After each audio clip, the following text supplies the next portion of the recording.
নমস্কার বন্ধুরা, বুকেট চ্যানেলে আপনাদের সবাইকে আরও একবার স্বাগতম। আপনার সাথে কি কখনো এমন হয়েছে যে রাতে বিছানায় শুয়ে হঠাৎ মনে হলো জীবনটা হাতের বালির মতো ফুরিয়ে যাচ্ছে? আমরা সবাই আমাদের জীবন বদলাতে চাই। আমরা চাই আরও সফল হতে, আরও খুশি থাকতে, আমাদের সম্পর্কগুলোকে আরও সুন্দর করতে, আর 5টা মানুষের সামনে একজন আত্মবিশ্বাসী মানুষ হিসেবে নিজেকে তুলে ধরতে। কিন্তু যখনই আমরা পরিবর্তন নিয়ে ভাবি, আমাদের সামনে মোটা মোটা বই, বছরের পর বছর কঠোর পরিশ্রম আর একঘেয়ে রুটিনের একটা দেয়াল দাঁড়িয়ে যায়। আমাদের মনে হয় নিজেকে বদলানো বোধহয় হিমালয় জয়ের মতো কঠিন কোনো কাজ, যার জন্য অলৌকিক কোনো জাদুর প্রয়োজন। কিন্তু আমি যদি আপনাদের বলি যে আপনার জীবনের সবথেকে বড় পরিবর্তনটা আপনার থেকে মাত্র 1 মিনিটের দূরত্বে দাঁড়িয়ে আছে, হ্যাঁ, ঠিকই শুনেছেন, মাত্র 59 সেকেন্ড। আজ আমরা যে বইটি নিয়ে কথা বলছি তার নামই হলো 59 seconds, think a little change আ লট। এর লেখক হলেন পৃথিবীর বিখ্যাত এক্সপেরিমেন্টাল সাইকোলজিস্ট রিচার্ড ওয়াইজম্যান। এটি কোনো সাধারণ সেলফ হেল্প বই নয় যা আপনাকে শুধু মিষ্টি মিষ্টি কথা শেখাবে। এটি আসলে একটি ক্রিয়েটিভ রেভলিউশন বা সৃজনশীল বিপ্লব। প্রথাগত বইগুলো যেখানে বলে পরিবর্তন আসতে বছরের পর বছর সময় লাগে, এই বইটি সেই ধারণাকেই চ্যালেঞ্জ জানায়। আজকের এই 1 ঘন্টার সফরে আমরা রিচার্ড ওয়াইজম্যানের সেই গোপন কৌশলগুলো জানব যা আপনার চিন্তাভাবনা, কেরিয়ার এবং সম্পর্কগুলোকে চিরতরে বদলে দেবে। তাই তৈরি হয়ে নিন, আজ আমরা সাইকোলজির গভীর সমুদ্রে ডুব দিতে চলেছি। প্রথম ভাগ, 1 মিনিটের শক্তি, the power of a single minute. বন্ধুরা, একটু থেমে ভেবে দেখুন তো, 60 সেকেন্ডে কি হতে পারে? আমাদের মনে হয় 1 মিনিট খুবই অল্প সময়, এতে আর এমন কি হবে? কিন্তু এর আসল সত্যিটা আপনাকে অবাক করে দেবে। রিচার্ড ওয়াইজম্যান বলেন, আমরা বড় বড় খুশির আশায় থাকতে থাকতে সেই ছোট ছোট জয়গুলোকে, স্মল উইন্স, ভুলে যাই, যা আমাদের মস্তিষ্ককে সফল হওয়ার জন্য তৈরি করে। ধরুন, সকালে ঘুম থেকে উঠে নিজের বিছানা গোছানো কতক্ষণ সময় লাগে? খুব জোর 1 মিনিট। কিন্তু যখন আপনি সেই অগোছালো চাদরটাকে সুন্দর করে গুছিয়ে পাতেন, তখন আপনার অবচেতন মন প্রথম সিগন্যাল পায়, আজকের প্রথম কাজটা সফলভাবে শেষ হলো। এই সামান্য পরিপাটি ভাবটাই আপনার বেডরুমের এনার্জি বদলে দেয়। একইভাবে বাথরুমের আয়না পরিষ্কার করা বা নিজের নখ কাটা, এই কাজগুলো শুনতে খুব ছোট মনে হতে পারে, কিন্তু এগুলো আপনার সেলফ ইমেজ অর্থাৎ নিজের সম্পর্কে আপনার ধারণাকে বদলে দেয়। যখন আপনি আপনার চারপাশের ছোট ছোট জিনিসগুলোকে নিয়ন্ত্রণ করতে শুরু করেন, তখন আপনার মনে এই বিশ্বাস জন্মায় যে আপনি আপনার জীবনের নিয়ন্ত্রণও নিজের হাতে নিতে পারেন। ওয়াইজম্যান আমাদের মনে করিয়ে দেন যে আমরা এমন এক পৃথিবীতে বাস করি যেখানে টেকনোলজি সবকিছুকে খুব দ্রুত করে দিয়েছে। 60 সেকেন্ডে ফোন চার্জ হতে শুরু করে, খাবার গরম হয়ে যায়। তাহলে কেন আমরা এটা বিশ্বাস করি না যে আমাদের মেজাজ বা আমাদের অভ্যেসগুলো এত কম সময় পরিবর্তন করা সম্ভব? পরের বার যখন আপনার কাছে 1 মিনিট বাড়তি সময় থাকবে, তখন সোশ্যাল মিডিয়ায় স্ক্রল না করে ছোট কোনো কাজ শেষ করুন। মনে রাখবেন, একটি সুন্দর জীবনের দিকে বাড়ানো প্রতিটি ছোট পদক্ষেপই ভবিষ্যতে বড় গন্তব্যের রাস্তা তৈরি করে। দ্বিতীয় ভাগ, প্রথম দেখার জাদু, the psychology of first impressions. এবার কথা বলা যাক সেই মুহূর্তটি নিয়ে যেটিকে আমরা সবাই কম বেশি ভয় পাই, ইন্টারভিউ বা অচেনা কারোর সাথে প্রথম সাক্ষাৎ। আমরা ভাবি চাকরি পাওয়ার জন্য শুধু যোগ্যতা, ডিগ্রি বা মুখস্থ বিদ্যাই যথেষ্ট।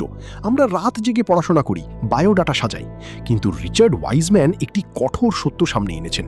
তিনি বলেন, আপনার স্কিল বা দক্ষতার চেয়েও বেশি জরুরি হলো ইন্টারভিউয়ারের কাছে মানুষ হিসেবে আপনি কেমন।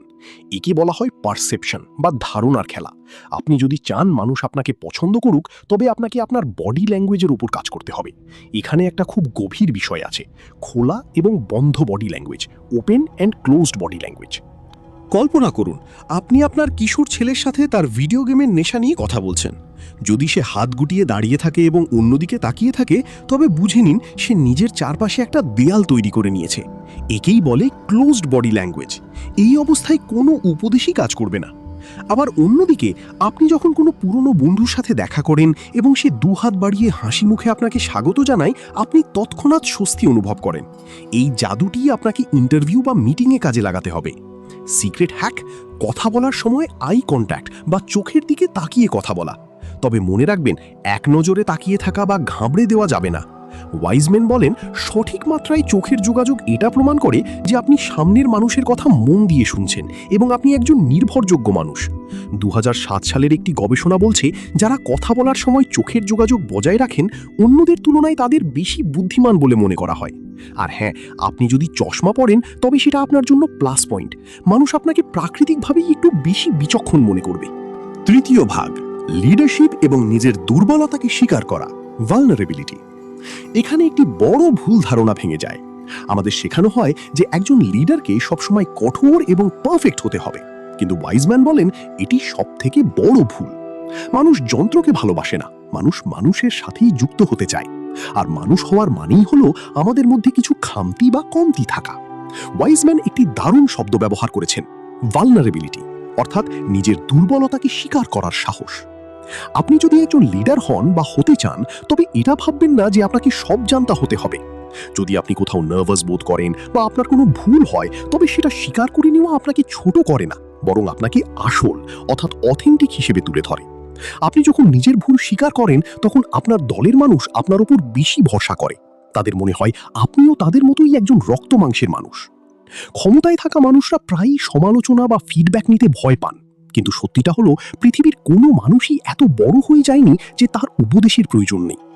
গঠনমূলক সমালোচনা অর্থাৎ কনস্ট্রাকটিভ ক্রিটিসিজম হলো সেই সার যা আপনার উন্নতির গাছকে বড় করতে সাহায্য করে। একে অ্যাটাক হিসেবে না দেখে উপহার হিসেবে গ্রহণ করুন। চতুর্থ ভাগ, কষ্টকে শক্তিতে রূপান্তর, রিফ্রেমিং দ্য পেইন। জীবন সবসময় একরকম যায় না। আমরা সবাই কোনো না কোনো সময় আঘাত পাই, হোক সেটা বিচ্ছেদ, ক্যারিয়ারে ব্যর্থতা বা কাছের মানুষের থেকে পাওয়া ধোঁকা।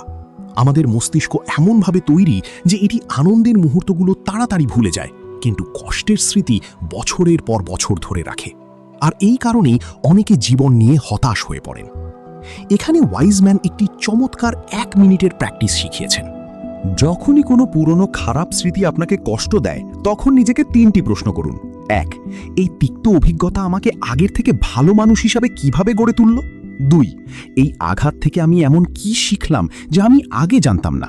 3, এই ঘটনাটি ভবিষ্যতে এগিয়ে যাওয়ার জন্য আমার মনের শক্তিকে কতটা বাড়ালো? যখন আপনি এই প্রশ্নগুলো করেন, তখন আপনার মস্তিষ্ক ভিকটিম মোড থেকে বেরিয়ে এসে সার্ভাইভার বা বিজয়ী মোডে চলে যায়। এটা শুধু চিন্তা বদলানো নয়, এটা নিজের জীবনের গল্প নিজের হাতে নতুন করে লেখা। কষ্টটা একই আছে, কিন্তু এখন সেটা আপনার দুর্বলতা নয়, আপনার ঢাল হয়ে উঠেছে।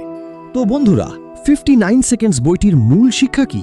মূল কথা হলো, নিজেকে বদলানো বা উন্নতি করা কোনো সাজা নয়। এর জন্য নিজেকে কষ্ট দেওয়ার কোনো প্রয়োজন নেই। শুধু প্রতিদিনের জীবনে ছোট ছোট পরিবর্তন আনুন। নিজের বডি ল্যাঙ্গুয়েজ ঠিক রাখুন, মানুষের নাম মনে রাখার চেষ্টা করুন, হাসি মুখে কথা শুরু করুন, আর নিজের ভুলগুলোকে ভয় না পেয়ে সেগুলোকে মেনে নিন।